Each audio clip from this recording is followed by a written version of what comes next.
Hi guys, it's your Taito once again and welcome to my channel.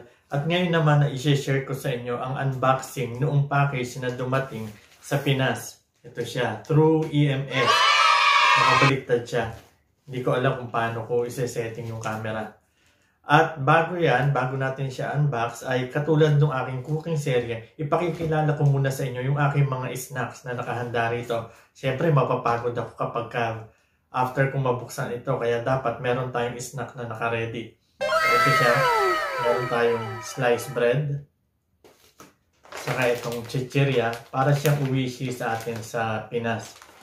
At meron din tayong roasted cafe. So ito guys, bubuksan na natin. Excited na ako malaman kung ano itong pinadala nila sa akin. Actually, itong package na to, yung EMS supposedly dapat 4 to 5 days lang ang tinatagal niya. Pero siguro dahil nga may pandemic kaya natagalan. Pero yung sa span, inabot ito ng 30 days bago nakarating dito sa Korea. At nung tinignan namin yung tracking, yung first to 29 days ay nandun lang siya sa Pinas. So ganun siya nagtagal sa atin sa Pilipinas. Siguro ang dami mga protocols pa. Pero dito, noong pagdating sa Korea nung 29 days ay kinabukasan 30th days nandito na agad dito sa lugar ko. So ganun siya kabilis. Dito kasi sa Korea hindi pwede ang babagal-bagal unlike sa atin sa Pinas, kaya siguro minsan ay mabagal din ang usad ng ating economy ay dahil mabagal tayong kumilos.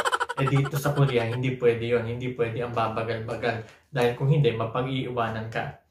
So ito guys, unbox na natin. Excited na ako malaman kung ano yung pinadala nila sa akin.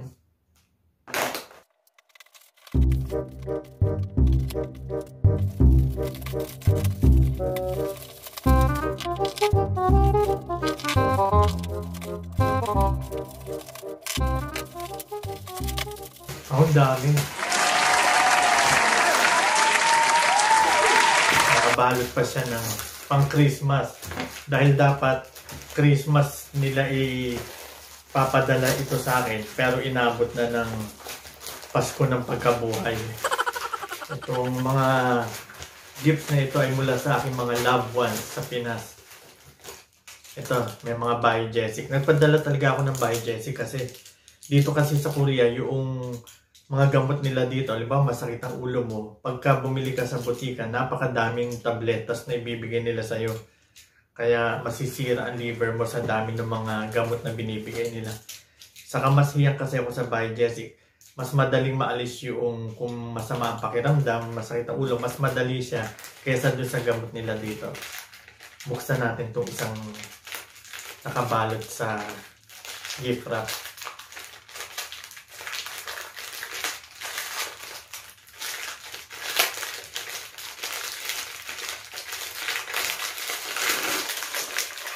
Oh, ito yung favorite ko na hopya.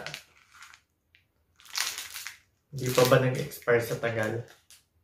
Hindi pa naman. Ito, favorite kong hopya ito.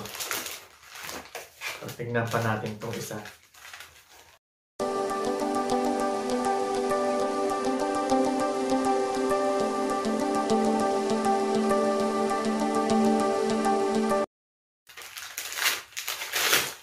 Ito, gusto ko to.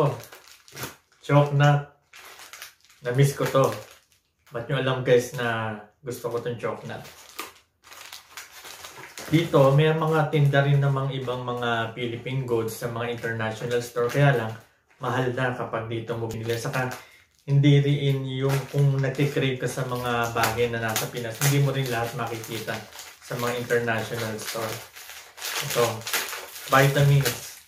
Liver Aid. Talagang binalot nyo pa sa sa gift wrap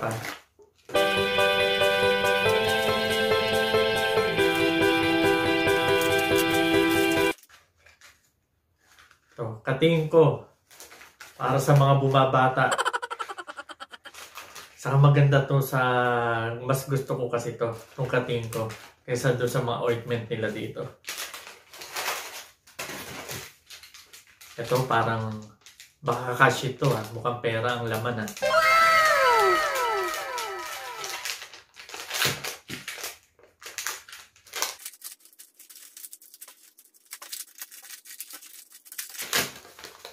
Yung suklay. Ito. Lip balm to.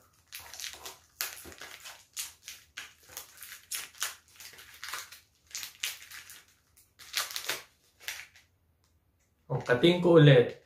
Isang set ata ng kating ko ang pinadala nila.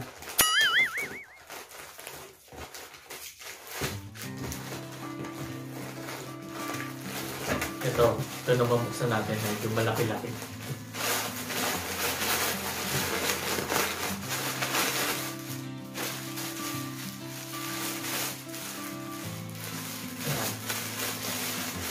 Damit. Polo. Namiss ko na yung polo sa Pinas. Meron ding tindang mga polo shirts dito sa Korea pero sobrang mahal. Grabe ang presyo.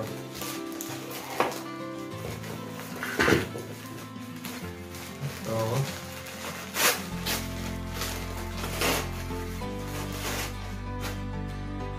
Wow. Another damit. Oh, I like the color.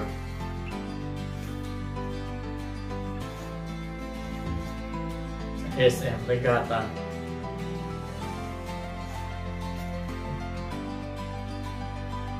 May presyo talaga. Hindi nila inalis yung price para daw makita ko. Baka balak pang i-refund ko sa kanila.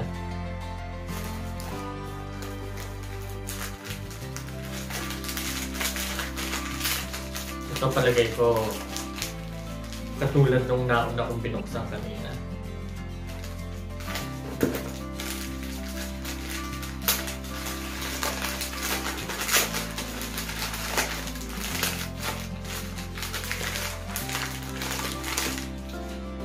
Honey milk chocolate.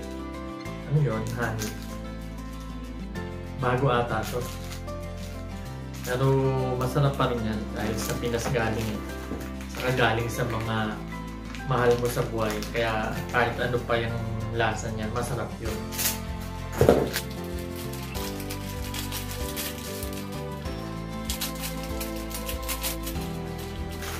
Ito.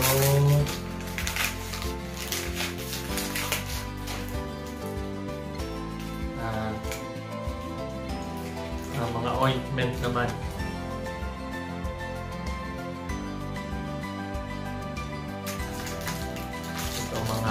Yung pa rin mga Biogesic. Talagang binalot nila pati yung mga gamot na pinabili ko.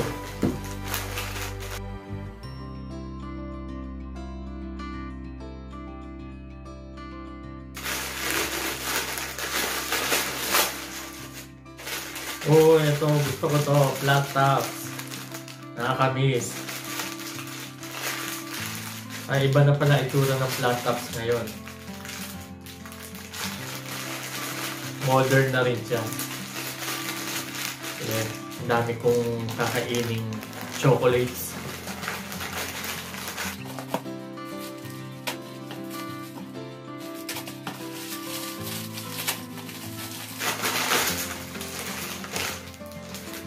Curly tops. Hindi na nakabox ang curly tops ngayon. Saka parang mas lumita siya. Nakakatuwang isipin noong mga panahon noon. Ay kukwento kasi sa akin yung curly tops doon noong naka-box pa. Pero ganito na rin yung inabot ko, naka-plastic na. Yan to, medyo kakaiba ang balot niya.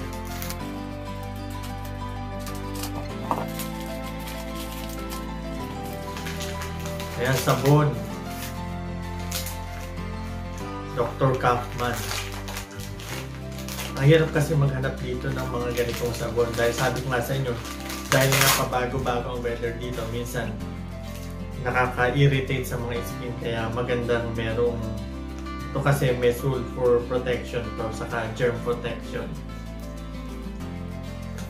Thank you guys sa mga pinadala nyo. Ito pa.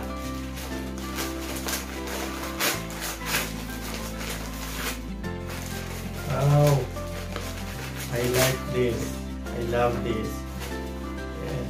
Yes. Baliktad ulit. Levi's shirt. So, sa mga susunod na vlogs ko, meron na ulit ako mga isusuot na bagong damit.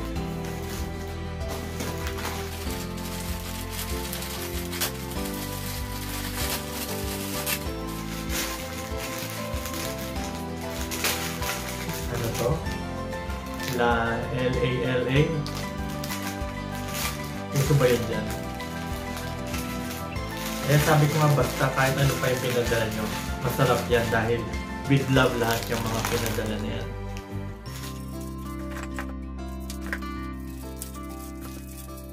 Mga vitamins din.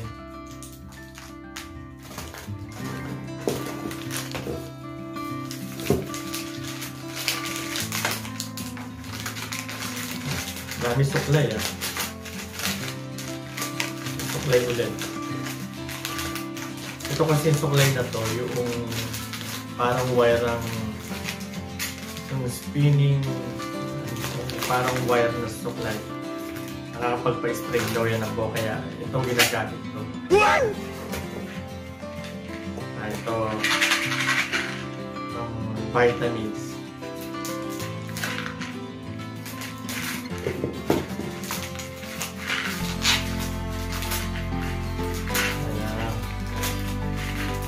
So, multivitamins, stress daw, para daw hindi ako ma-stress.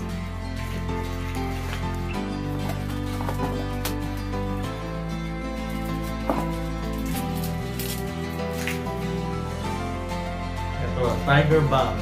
Sabi sa inyo, para sa mga bumabata, yung mga pinadala nila sa akin. At ito, palagay ko ito yung set nga nung kating ko. I think tingnan na rin natin para sure. Hindi pala mga cream.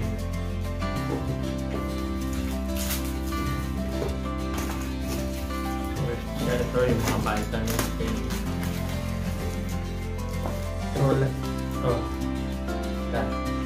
So thank you guys sa inyong mga pinadalang gift na ito. At sa mga kapwa ko rin OFW, alam ko na malaking bagay sa inyo yung experience na pinadalan din ng inyong mga loved ones. At kahit ano pa yan, kahit anong bagay pa yan, ay let us always appreciate it. They give it to us with love. At salamat guys sa mga regalo na ito. At kahit natagalan, at least nakarating, hindi na hold sa costo. And thank you again, and see you again soon guys, and please don't forget to subscribe on my channel. See you on my next vlog. Bye!